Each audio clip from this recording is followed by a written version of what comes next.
નમસ્કાર, આપ જોઈ રહ્યા છો નેશન પ્લસ ન્યૂઝ. હું છું આપની સાથે વિદિક્ષા પરમાર.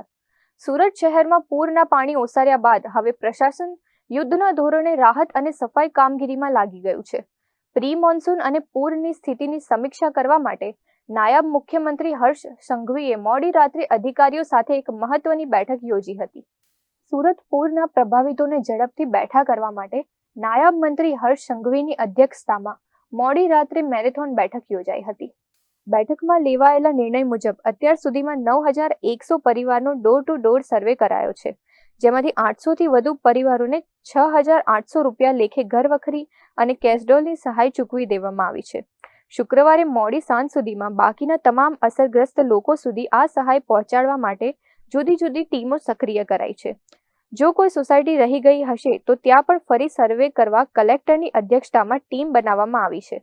આ પૂરના કારણે વેપારીઓને થયેલા મોટા આર્થિક નુકસાનને ધ્યાનમાં રાખીને સુરતના 58 જેટલા કોમર્શિયલ વિસ્તારોમાં સર્વેની કામગીરી શરૂ કરી દેવાઈ છે.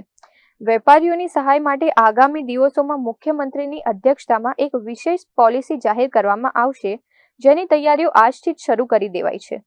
જે વેપારીઓ પાસે ઇન્સ્યોરન્સ છે તેમનો ક્લેમ તાત્કાલિક પાસ થાય તે માટે આરટીઓ અને લીડ બેન્કર્સને ઇન્ચાર્જ બનાવાયા છે.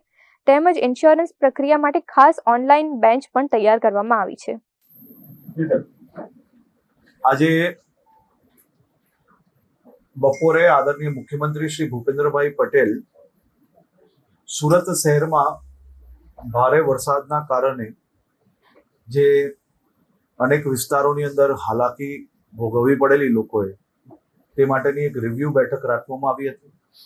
આદરણીય કેન્દ્રીય મંત્રી શ્રી સી આર પાટીલ સાહેબ બી સાથે જોડાયા હતા અને મીટિંગમાં નક્કી થયા પ્રમાણે આજે મોડી રાત સુધી આખા શહેરની અંદર એક જે સોસાયટીઓમાં જ્યાં પાણી ભરાયા હતા અને જે પરિવારજનોમાં ખાસ કરીને નુકસાની ભોગવવી પડી હતી એમનું સર્વેની કામગીરી જે કરવાની હતી તેમાં કુલ મળીને 9100 પરિવારની હાલ સુધી ડોર ટુ ડોર સર્વે થઈ ચૂક્યો છે, જેમાંથી 800થી વધારે પરિવારોને 6800 રૂપિયા પ્રમાણે ઘરવખરી અને કેશડોલ આપી લેવામાં આવ્યું છે.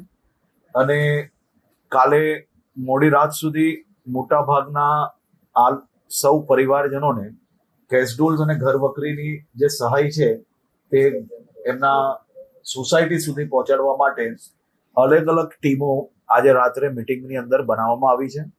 અને એ ટીમ દ્વારા સુરત શહેરના કોઈ બી વિસ્તારની અંદર હજી બી આ જે સર્વે થયું છે એના સિવાય બી કોઈ સોસાયટી રહી ગઈ હશે તો તમામ ઝોનના જે અધિકારીઓને ઇન્ચાર્જ બનાવવામાં આવ્યા છે તેમને સૂચના આપવામાં આવી છે કે કોઈ બી સોસાયટીમાંથી ફોન આવે તો ત્યાં સીધી ટીમને મોકલીને સર્વે કરાવીને આ કામગીરી પૂર્ણ કરવાની છે.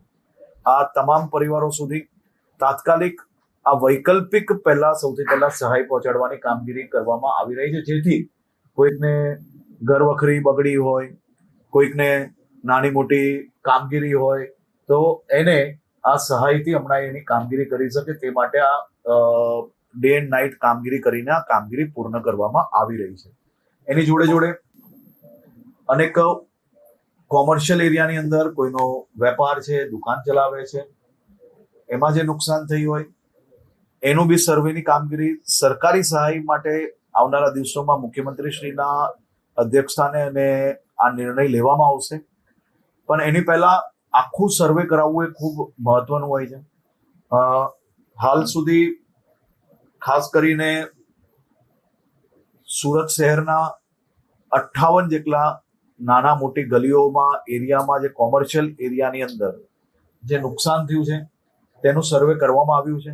હજી બી જે કંઈ અમારી પાસે માહિતી આવે છે એ કાલ સાંજ સુધી સર્વે ચાલુ છે. પછી બી કોઈ બી જગ્યા પર અગર એવું લાગતું હોય કે અમારું સર્વેમાં નથી આવ્યું, આ 2 દુકાન રહી ગઈ છે, તો એના માટે અહીંયા કલેક્ટર ઓફિસની અંદર એક ઇન્ચાર્જ જે બનાવ્યા છે તેમની ઓફિસમાં તે ટોલ ફ્રી નંબર પર માહિતી આપી શકે છે અને એને બી અંદર લેવામાં આવશે.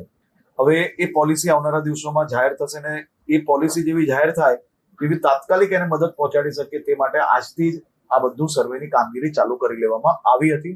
અને કાલ સાંજ સુધી મોટા ભાગનું સર્વેની કામગીરી વાણિજ્ય એટલે કે કોમર્શિયલ એરિયાનું બી કામગીરી પૂર્ણ કરવામાં આવશે. એની સાથે સાથે જેમની પાસે ઇન્સ્યોરન્સ છે, ઇન્સ્યોરન્સની જે પ્રક્રિયાઓ હોય છે એ પ્રક્રિયા માટે બી સુરત શહેરના આરટીઓ અને લીડ બેન્કર એ બેઉ જણને ઇન્ચાર્જ બનાવવામાં આવ્યા છે. તે બેઉ અધિકારીઓ જે લોકો ઇન્સ્યોરન્સમાં એપ્લિકેશન કરશે તેની એપ્લિકેશન ઝડપથી પાસ થાય, કંપનીઓ એમને ખોટા ધક્કાઓ ના ખવડાવે તેના માટે ઇન્ચાર્જ બનાવવામાં આવ્યા છે. અને દર 15 દિવસે કલેક્ટરશ્રીના અધ્યક્ષસ્થાને ઇન્સ્યોરન્સ કંપની અને અરજદારોની બેઠક થશે.